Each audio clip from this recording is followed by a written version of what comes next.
Hello, Internet! Welcome to Game Theory, the show that's always vying to be best girl. Last episode, we went through all the new features of Doki Doki Literature Club Plus and began to unravel the mystery of the new company, Metaverse Enterprises. By looking at unlocked emails, hidden files, and the new side stories, we learned that not only was Doki Doki Literature Club a simulation created by Team Salvato, but that their universe, and by proxy our universe, may itself be a simulation in the world of these games. The biggest twist of all, though, came at the very end when we found clues suggesting that Monika had broken free from the game, ascending out of the simulation and inhabiting the body of senior engineer Ive Laster. So already that was a lot, but there was still one major thing that we didn't have time to talk about, and that was Virtual Machine 2, otherwise known as VM2, or perhaps most infamously of all, Project Libitina. Now, this is something that we theorized about extensively back in the original 2017 theories, which if you haven't watched, I highly recommend you go back to, since they're some of my favorite episodes we've ever done ever. Fun fact, they actually won us the Streamy Award for editing back in 2017. But outside of marveling at the amazing work of our editors, it's also information that's going to be helpful for everything that we're going to talk about today. Anyway, just to refresh you on the essentials so we're all on the same page, if you pursue Yuri as your romantic partner in the main game of Doki Doki, she describes the plot of the book that she's reading, The Portrait of Markov, a book which has an ominous looking eye symbol on the front cover. In the first act, Yuri makes it sound relatively innocent. Quote, basically it's about this girl in high school who moves in with her long-lost younger sister, but as soon as she does so, her life gets really strange. She gets targeted by these people who escaped from a human experiment prison, and while her life is in danger, she needs to desperately choose who to trust. In the second act, she gives us even more information. Basically, it's about this religious camp that was turned into a human experiment prison. All the people trapped there have this trait that turns them into killing machines that lust for blood, but the facility gets even worse, and they start selectively breeding people by cutting off their limbs and affixing them to, and then she cuts off. Great date conversation there, Yuri. 10 out of 10. Would date again. Through a series of coded messages in the original game, we learned that the name of these human experiments was Project Libitina, and that the goal was to unlock something called a patient's third eye. The name itself, Libitina, appeared to be a reference to the names of one of the original test subjects, who, based on details from a medical spreadsheet found at projectlibitina.com, seemed to most closely match the physical details of Yuri herself. Hidden amongst all the documents, there were also references to a sick and suffering girl named Alyssa, as well as to an antagonistic character who seemed to be either a priest or a doctor named Renier. Ultimately, we concluded that this was leading to the next game in the series, where we, or Monika disguised as someone, or whatever, would be tasked with saving the Doki Doki girls from these horrific experiments. Which brings us to today, 4 years later, and 4 years wiser, with a brand new series of clues hidden throughout DDLC+.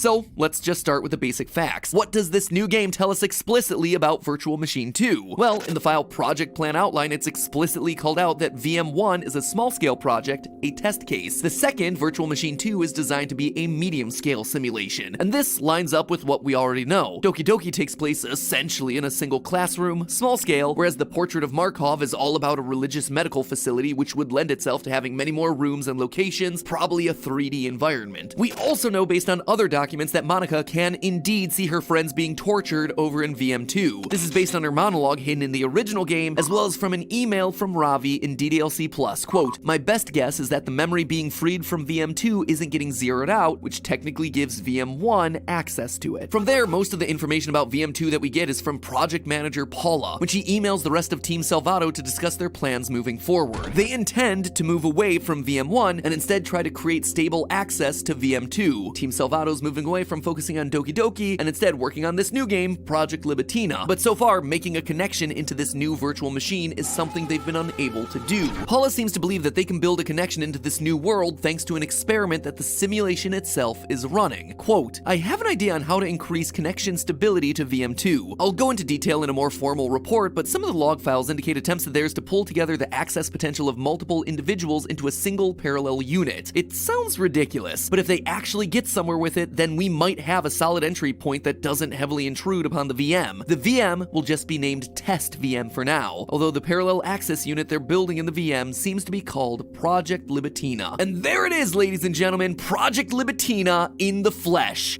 Kinda. And there's a lot of flesh involved. Now, if you're a bit confused by what all of that means, hang on, we're about to break this wide open. You see, once you collect 100% of DDLC Plus's files, you unlock the final reward, Test VM, Paula's new name for Virtual Machine 2, the one that houses Libitina, which means that finally, after all the years of teasing and theorizing, we get our first glimpses into this new world, and it's a bunch of text. It's a text doc. We're welcomed by a black screen that shows us trying to connect to VM2. Remember, they still haven't come up with a stable connection to this world, which is why most of the text appears as random symbols. However, each time you boot things up, you see a fraction of text before losing the connection. Sometimes you're lucky enough to get a full sentence, other times it's just half a sentence, or two halves of different sentences. After hundreds and hundreds of reboots, online DDLC fans have collected all the pieces of text, and well, it's pretty random. It's kind of like assembling a bunch of dinosaur bone fragments. Some pieces fit cleanly into cohesive sentences, others are kind of guesses to where they go, and still others you have no idea what to do with. But after going through each and every line, I think there's enough here to give us a deeper understanding of Project Libitina and VM2's simulated world. Let's take a look. Right off the bat, it becomes clear that there are three very distinct writing styles present in the text that Test VM spits out at us. One that appears to be heavily religious, one that's entirely scientific, and a third that's rooted in science but seems to be a bit warmer or more personal. We know that this game is big on writing styles and grammar, and so the way that these sentences are worded to me indicates that we aren't just reading text from one person, but instead are reading from three different sources. First, the religious writing, probably from a priest-like character. We learned from Yuri in the original DDLC that this was a religious camp that turned into a human experiment prison. We also know that God clearly plays some part of Project Libitina thanks to the testing file at projectlibitina.com. Quote, "Will you not have as much faith in your personnel as you do in your God?" So we've guessed for a while that Project Libitina has religious roots, but what they're worshiping and what their goals are is made more clear from the decoded messages in Test VM. Gradual changes to the scripture class curriculum to incorporate an angel in mortal skin. She will walk the path to ascension and we will follow. We'll ascend and bring salvation to all. May the third eye can only assume that even obstacles or failures are all part of the great plan, even if beyond my comprehension. Should seek purpose. Purpose ignites a will to live, a will to suffer for have died, so that those most worthy will be able to ascend. That first line confirms the idea that this is some kind of religious camp. There's a curriculum. People are being taught, which is often a part of cult life, allowing them to essentially brainwash the victims. The writer also has some level of awareness that the world they're in is not all there is. There's a push towards ascension. Wait, I thought we were done with Kanye Quest. But in all seriousness, this religion turned cult seems to sense that there's something above, a higher power, that an angel or chosen one will be able to lead them to a higher state of being. Little do they suspect that it's actually a bunch of sweaty computer programmers watching their every move in a series of cubicles. Whoopsie! But what's really interesting is how they speak about the third eye. Yep, that old chestnut is back, and it's back in a big way. The one line that we've seen so far feels reminiscent of the Christians saying, "The Lord be with you, and also with you." It's a sort of greeting, or something that you just say to other members of your belief system. Here it seems to be, "May the third eye guide you, help you, save you." All possibilities, but it's clear that the third eye is a religious symbol and a foundation of the faith. The third eye appears to be something that a few are blessed with, but is clearly the key to the ascension that the writer desires. Lastly, we have confirmation that the writer knows about all the deaths that are happening in the cult. His line about people dying so that the others who are worthy can ascend shows that he believes that all of these sacrifices are worth it. So could this priest also be the doctor that we learned about in the test notes from the first game? Quote from there, "Libitina has not yet recovered from the termination of XXXXX and is not expected to do so in the near future. You are choosing to avoid the measures necessary to prevent a repeat scenario, Doctor. Will you not have as much faith in your personnel as you do in your God?" Makes sense, right? Willingly testing and killing patients, believing them to not be worthy in the pursuit of the perfect specimen that'll help them achieve the goal of ascension, an angel in mortal skin. My theory is that this mystery character, this priest/doctor doing all this writing, is Renier, the guy that we heard about from the redacted poem found in the original DDLC. In that redacted redacted poem, we see the writer describe Renier's information to be a complete and utter lie. However, Renier himself seems convinced of his methods and is associated with screams of torture. Both Renier and this first character in Test VM seem to believe that their sacrifices are worth it, that in order to ascend to a higher plane, you gotta crack a few eggs. Or, in actuality, selectively breed a bunch of children, sever a bunch of body parts, assemble it all into a giant psychic machine so you can reach your greater computer programmers. That is as reductive as I can make this whole situation. The next group of text that I want to show you gives us a far deeper, more detailed understanding of what exactly is going on inside Project Libitina. Indicates only 80% or less of nutrients and medical supplements are needed to keep the body alive, compared to the non-amputated control. Meters in diameters, so that a 0.5 meter gap between each body will...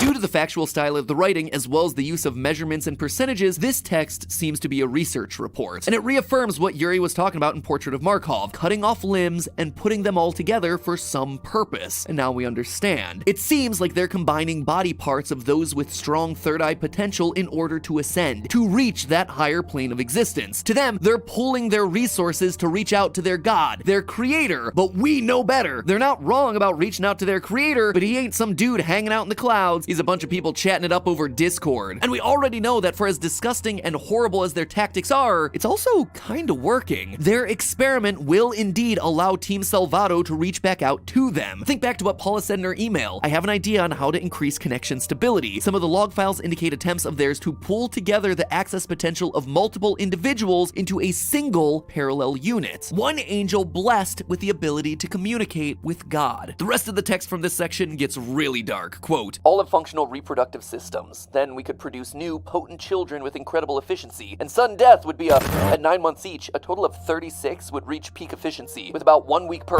By age 5, children testing above the threshold will be transferred to Wing A, while all are speculated to improve third eye potency by puberty. The new children are generally obedient, but with the introduction of more unpleasant activities, we should consider tests focusing on each of these emotional responses to determine which adulthood to receive professional training in. They are actively breeding children to have greater third eye potential, being raised in the facility, and eventually being subject to experiments, or what is probably better described as torture, in order for them to open their third eyes. It's legitimately very scary and very disturbing. If I were to guess, it's here where Sayori, Yuri, and Natsuki fit into the story. They're children that were raised as part of that selective breeding child grooming experiment, and it'll be our job in this new game to figure out who is who and help them to wake up. As Monika said in her final monologue, they should, if they remember their time with me in the other worlds, they should remember what I tell them. And now we get to what I think is the most interesting part of the test VM. This last source seems different. It's still scientific, but it's personal too. Asking and responding to questions, discussing personal opinion and hypotheses rather than just laying out discoveries. I believe this character is a high-ranking scientist working at the facility of Project Libitina. Here, I'll let it speak for itself. Beyond the eyes of the public, decades of favorable reputation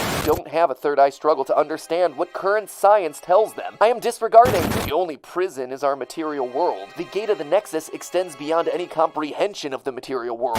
Name implies death, but of what? Only the material self. Our mission to become free of the material self is distanced from the religion which the Academy was once known to practice. Religion requires faith. This is undeniable truth. The observable changes in physical appearance, however small, already prove this to be more than the usual spiritual nonsense. Now this tells us a lot. The religious cult is called the Academy, but clearly things have changed in recent times. We're seeing, through the eyes of this character, the transformation of the Academy from an entirely religious venture to a scientific experiment. This view, however, is not accepted by the public. Again, as we read, it's implied that years of reputation have been washed away by their belief in the potential of the third eye, and that those with third eye potential do seem to have some subtle physical difference from normal humans. These lines of text also tell us that the ascension that they're trying to reach, our world, is called the Nexus in their world. And there's even more text coming from this individual, all about a mysterious new figure. Has become an increasingly scientific endeavor thanks to absolute genius, and has made incredible contributions to Project Libitina, despite having no third,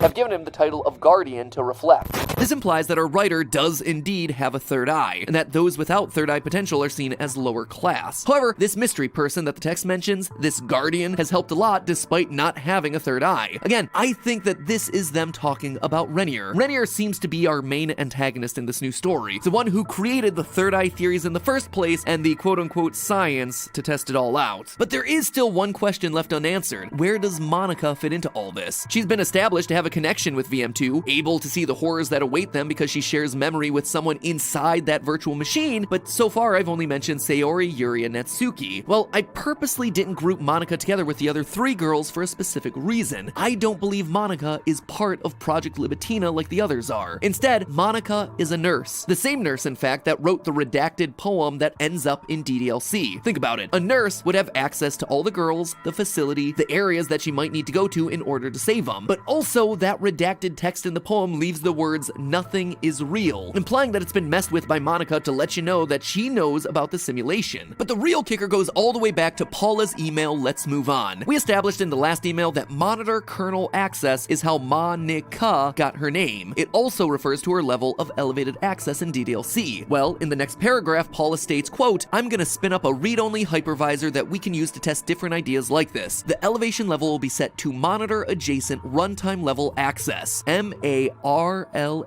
Marla, the name of our nurse, and it's the name of Virtual Machine 2's Monika variant. That runtime level access, by the way, is important. It means that in this game, this version of Monika isn't gonna be all-knowing or all-powerful. She's just a nurse that's scared for these girls. And although she might not know the bigger picture, our Monika does, the one originating from DDLC. And remember, she's running around inside the body of Ive Laster. 2 Monikas, one inside the game, one outside the game. This is even hinted at by another line of text from the scientist in the test VM. But my third eye shows me 2 of them I can't make sense of. So now that DDLC Plus has introduced the metaverse, I think this new game, whatever they decide to call it, has a couple options open for how it might end up playing. First, we might be jumping in and out of the game, using Marla's runtime level access to help Sayori, Yuri, and Natsuki inside the new simulation Project Libitina, while using the metaverse desktop to edit, move, and delete files and computer settings with the help of DDLC's Monika posing as Ive, even helping the girls to escape the simulation entirely, just like Monika did. Or there's option 2. Maybe it'll be a perfectly normal game on the surface where you'll have to socially engineer your way to figuring out who is who in these new skins and how to earn their trust without tipping the scales or scaring them away to tell the authorities. Or maybe there's option 3. It's a normal game that shatters into something completely different when you name a character Monika, Yuri, Natsuki, and Sayori. Who knows? There are just lots of different directions to take the idea. Just be on the lookout for any games about human experiments, angels, ascension, or people named Marla. Those will be our first clue. But hey, that's just a theory. A game theory. Thanks for watching.